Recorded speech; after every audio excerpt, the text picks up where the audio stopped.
जय जय जय जय शाश्वतम् आदिनाद ब्रह्म ओंकार शाश्वतम्। सुमिरत हरि ही शाप गति बाधी। भगवान के सुमिरन में वो शक्ति है, वो सामर्थ्य है कि कैसा भी शाप हो उसकी गति बाधित हो जाएगी। नारद मुनि ने भगवान का सुमिरन किया और शाप की गति बाधित हो गई और सहज विमल मन लागी समाधि। ये बंद करिए जरा, इसको बंद करवाइए। सहज विमल मन लागी समाधि, सहज और पवित्र समाधि लग गई। ध्यान में समाधि में नारद मुनि चले गए। अब जैसे ही नारद मुनि समाधि में गए, मुनि गति देख सुरेश डेराना। मुनि की ये अवस्था देखकर, ये गति देखकर इंद्र डर गया। काम ही बोली किन्न सन्माना, कामदेव को बुलाकर सम्मानित किया और कहा कि हे कामदेव, नारद मुनि की समाधि तोड़ी है, क्योंकि लगता है ये इंद्रासन पाने के लिए ही तपस्या कर रहे हैं। कोई भी तपस्वी इंद्रासन के लिए तपस्या नहीं करता। अगर पाना ही है तो क्यों न वो भगवत पद पाए। स्वर्ग के लिए तपस्या नहीं करता, वो तो वैकुंठ के लिए करता है कि सीधे भगवान ही मिल जाए, प्रभु से ही मिलन हो जाए। लेकिन जितने जे कामी लोलुप जगमाही, जो अति कामना ग्रस्त है, एम्बिशियस होना कोई बुरी बात नहीं है, लेकिन अति महत्वाकांक्षी, सीमा से पार ही हो जाए, तो ऐसे लोग डरते भी बहुत हैं, ऐसे लोग घबराते भी बहुत हैं कि अति महत्वाकांक्षा है तो लगेगा कि कोई काम न बिगाड़ दे, कहीं गड़बड़ी ना हो जाए, हमने ऐसा सोचा था कहीं ऐसा ना हो जाए।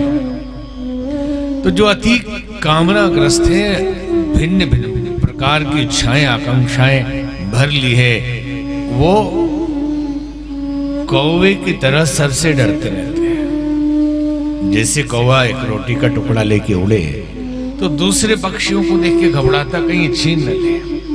और ठीक यहां पे इंद्र की उपमा तो कुत्ते से दे दी। सुख हाड़ ले भाग सठ, स्वान निरखी मृगराज, छीन ले जनी जान जड़, तिमी सुरपति नला। जैसे कुत्ता कोई हड्डी, सूखी हड्डी लेके जा रहा हो, मुख में दबाया हुआ हो, और किसी शेर को देखकर उसके मन में ये भाव आ जाए कि ये शेर मेरे मुंह की हड्डी छीनने आ रहा है, तो कितनी बड़ी नादानी होगी कि शेर को अगर शिकार ही करना होगा तो कुत्ते के मुंह की सूखी हड्डी नहीं छीनेगा, कुत्ते का ही शिकार कर देगा। लेकिन कुत्ते को लग रहा है कि शेर कहीं मेरे मुंह की हड्डी न छीन ले। ठीक ऐसे ही इंद्र को लग रहा है कि नारद मुनि इंद्रासन पाने के लिए तपस्या कर रहे हैं। अगर पाना ही है तो सीधे भगवान से मिलेंगे वो इंद्रासन, और पद के लिए थोड़ी ही तपस्या कर रहे हैं। संसार में जितने भी पदाधिकारी हैं, जो बड़े बड़े राजनीतिक पद पे होते हैं, ये सब इंद्र के प्रतिनिधि हैं। इनकी मानसिकता इंद्र जैसी होती है। राजा कोई भी हो, उनका मनोभाव इंद्र जैसा होगा। कैसा? हमेशा वो डरते रहेंगे कि पता नहीं सत्ता कब चली जाएगी, पता नहीं अगले बार टिकट मिलेगा या नहीं मिलेगा। वो 5 साल बेचारे ठीक से जी नहीं पाते। आपको लगता है जीत के आए, मंत्री संतरी बन गए, कितने आनंद में होंगे। दिन भर भाग रहे, मोदी जी रगेदे हुए उनको, क्षेत्र में जाओ काम करो। आप सोच रहे वाह वाह मंत्री बन गया, कितनी बड़ी बात है। पहले ठीक भी था बेचारा, सो भी लेता था, और अंदर से चिंता बनी हुई है कहीं अगली बार नंबर आएगा या नहीं आएगा।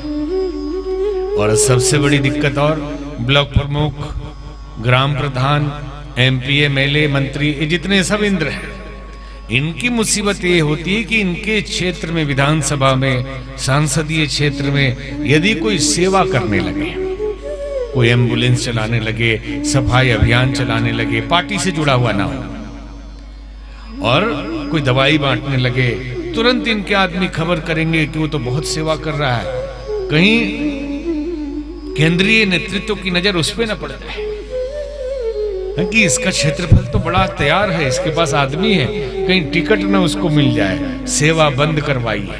हमारे क्षेत्र में सेवा नहीं होना चाहिए। सेवा बंद करो, कैसे भी करके बंद करो, चाहे उसको पैसा देना पड़े, धमकाना पड़े, कुछ भी करना पड़े। अब ठीक इंद्र यहाँ पे यही कर रहे हैं जो होता है व्यवहारिक जीवन में, आपने ये देखा है कि होता है। भले खुद हम सेवा ना करें लेकिन दूसरे को नहीं करने देंगे, क्योंकि इसकी छवि अच्छी हो जाएगी, समाज में इसकी प्रतिष्ठा बढ़ जाएगी, तो ये कैसे अच्छा काम कर लेगा। बुरे काम करना है खूब करिए, कोई दिक्कत नहीं, किसने रोका, अच्छा काम नहीं करने होगा। तो इंद्र भी यही कर रहा है कि नारद मुनि ढाई घड़ी भटकते रहिए, कोई दिक्कत नहीं, आप समाधि में कैसे चले जाएंगे। समाधि में जा रहे, इसका अर्थ ये कि आप मेरे सिंहासन को हिला रहे। तो उसने, इंद्र ने कामदेव को भेजा, उधर शंकर भगवान के पास भेजा था, यहाँ नारद मुनि के पास भेजा। नारद मुनि के पास कामदेव पहुंचा, रंभा उर्वशी मेनका सब पूरी फौज लेकर शीतल मंद सुगंधित बयार बहने लगी और नारद मुनि को हिलाने की कोशिश की। कहते काम कला कछु मुनि ही न व्यापी, निज भय डरो मनोभाव पापी। अपने आप इंद्र डर गया कामदेव। ये भी किसी ने लिखा कि फानूस बन के जिसकी हिफाजत हवा करे, वो समा क्या बुझे जिसे रोशन खुदा करे। भगवान जिसकी रक्षा करते हैं उसे कौन बुझा सकता है, उससे कौन डिगा सकता है, उसकी भक्ति को कौन हिला सकता है। तो कामदेव ने कोशिश किया नारद मुनि को हिलाने की, नहीं हिला पाया। भय न नारद मन कछु रोषा, नारद मुनि के मन में कोई क्रोध नहीं आया, कामदेव को आशीर्वाद दे दिया। संत जन कहते हैं कभी भी कामनाओं को, जो बहुत सारी छोटी छोटी इच्छाएं हैं, इनको आशीर्वाद मत दीजिए, उनमें से सिलेक्ट करिए कि कौन सा जरूरी है, क्या किया जाना चाहिए, और उसी पे फोकस कर लीजिए। और वो भी उचित है या अनुचित है। मन में तो विचार बहुत आते हैं, आकांक्षाएं, जैसे जैसे दृश्य हम देखते हैं सब पाने की इच्छा होने लगती है। तो क्या हर चीज पाया जाता है? और पाना, इच्छा होना अलग बात है, उपयोगिता अलग बात है कि उस वस्तु की जीवन में हमारे उपयोगिता है या नहीं, और हम उससे हमें लाभ मिलेगा या नहीं। तो काम को कभी भी आशीर्वाद मत दीजिए, उसको विश्लेषण करिए कितनी जरूरत की, बाकी हटाइए। और हम जो मन में आया बस सबको रखे जाते हैं और तड़पते रहते हैं कि ये नहीं हुआ, वो नहीं हुआ, बड़ा टेंशन चल रहा है, आजकल तो समय ही खराब है, ग्रह नक्षत्र ठीक नहीं चल रहे। बड़ी दिक्कत की बात है, आजकल जिससे भी बात करिए पूरे देश में, बर्थडे पार्टी में करोड़ों रुपया खर्च कर देंगे, शादी में करोड़ों खर्च कर देंगे, पब में रोज दारू पिएंगे, लेकिन जब बात करिए कुछ अच्छे तरह की, बोले बहुत मंदी चल रही है, पूरा मार्केट डूब गया है, कहीं किसी के पास पैसा ही नहीं है। अरे भाई, तो ये पैसा कहां से आ रहा है? ये दारू पीने के लिए पैसा कहां से आ रहा है? मौज मस्ती के लिए पैसा कहां से आ रहा है? कई सज्जन लोगों को मिले हम, हर महीने में एक बार विदेश टूर उनका हो रहा घूमने के लिए, और बोलते मंदिर में है पैसा ही नहीं, बहुत कष्ट है। आशीर्वाद दीजिए कि कुछ ठीक हो जाए। हमने कहा अब क्या ठीक होगा, हर महीने विदेश घूम रहे हो, फंक्शन में इतना पैसा खर्च कर रहे हो, अब इससे क्या आसमान फाड़ोगे? बोलिए राजा रामचंद्र भगवान की जय।